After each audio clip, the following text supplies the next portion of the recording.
Assalamualaikum warahmatullahi wabarakatuh. Anak-anak, untuk kali ini kita akan membahas. Kita mulai dari nomor 1. Di sini pada tabel ini ditampilkan soal kalian harus bisa menentukan kelompok besaran dan satuan yang sesuai. Mungkin sebelum lebih lanjut, di sini Ibu ingatkan kembali. Sebelum kalian memilih jawabannya, mari kita lihat kembali pembahasan atau materi tentang besaran dan satuan. Nah, besaran ini kan dibagi menjadi dua macam, yaitu ada besaran pokok dan besaran turunan. Terdiri dari ada 7 macam, dan ini hanya ada 7, jadi kalian harus hafalkan ini. Ada panjang, waktu, massa, suhu, kuat arus, intensitas cahaya, jumlah zat. Nah, di sini kalian juga jangan sampai tertukar dengan satuannya. Panjang harus hafal bahwa satuan dari panjang itu adalah meter, waktu sekon, massa kilogram, suhu. Nah, ini suhu itu adalah Kelvin. Kalian sering tertukar dengan Celcius. Memang di kita digunakan termometer itu Celcius, tapi secara internasional satuan dari suhu itu adalah Kelvin. Nah, kuat arus adalah ampere, intensitas cahaya kandela, jumlah zat adalah mol. Nah, di sini ini satuannya yang dalam bentuk singkatan. Kemudian di sini juga ada besaran turunan. Apa itu besaran turunan? Itu besaran yang satuannya diturunkan dari besaran pokok. Itu adalah besaran yang selain dari ketujuh macam besaran ini. Jadi dengan kalian menghafalkan 7 ini, pokoknya yang selain yang 7 besaran pokok ini, itu berarti termasuk besaran turunan. Sekarang yang ini mari kita selesaikan. Kelompok besaran, satuan dari alat ukur yang sesuai ditunjukkan oleh nomor.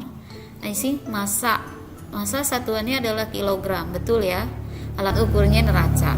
Waktu satuannya detik. Alat ukurnya ampere meter. Salah ini ya, karena ampere itu kan hanya untuk apa? Untuk mengukur arus listrik.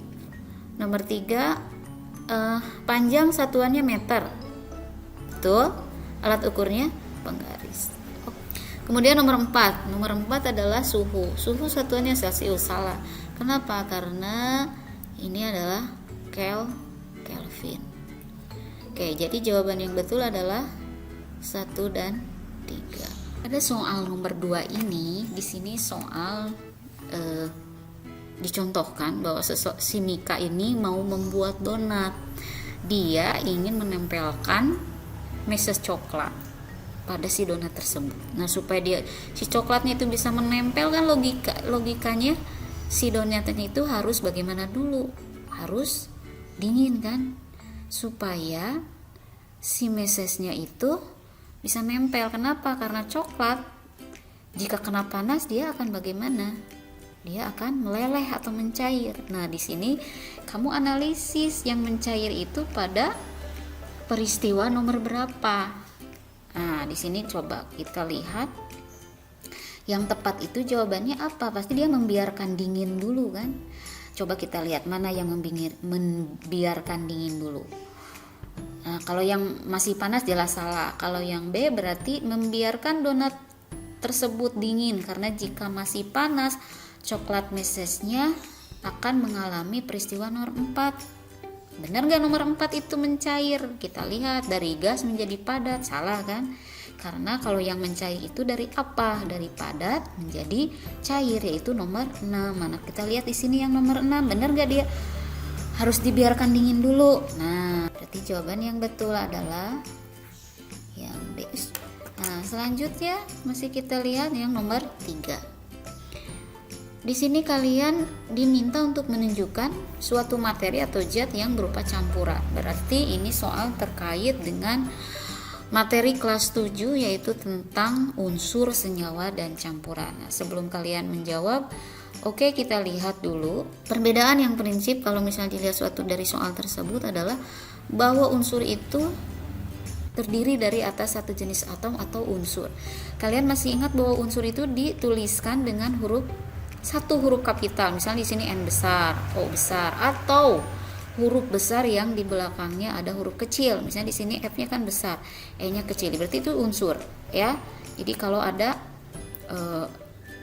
huruf besar di belakangnya ada huruf kecil, berarti itu satu unsur. Sama juga NI, walaupun ini ada dua huruf tapi yang satu besar yang satu kecil, berarti itu satu unsur ya. Jadi kalau misalnya melihat seperti ini adalah satu unsur. Oke, nah bedanya dengan senyawa apa? Kalau senyawa itu tersusun dari atas dua atau lebih jenis atom atau unsur ya. Nah, di sini ada berapa unsur nih? Ada dua kan? Ada Na, misal di sini NaCl. Ada Cl. Jadi dia terdiri dari dua unsur, karena dia terdiri dari lebih dari satu unsur, berarti dia termasuk senyawa. Kemudian air atau H2O, unsur H, di mana unsur H ini ada dua atom dan ini ada oksigen. Jadi ini senyawa juga. Begitupun dengan NH. Jadi ada senyawa NH itu terdiri dari unsur N dan ada unsur H ya, dimana H-nya ini terdiri dari ada 3 atom. Nah, di sini juga kalau senyawa itu perbandingannya tetap. Maksudnya apa? Jadi kalau misalnya ini kan air ya, ini H2O itu adalah air. Jadi rumusnya ya udah, komposisinya memang kalau air itu adalah atom H-nya harus 2, O-nya 1. Kalau misalnya dia berubah saja, alah tambah aja lah H-nya, atau kasihan masa O-nya sendirian, O-nya ditambah biar lebih banyak.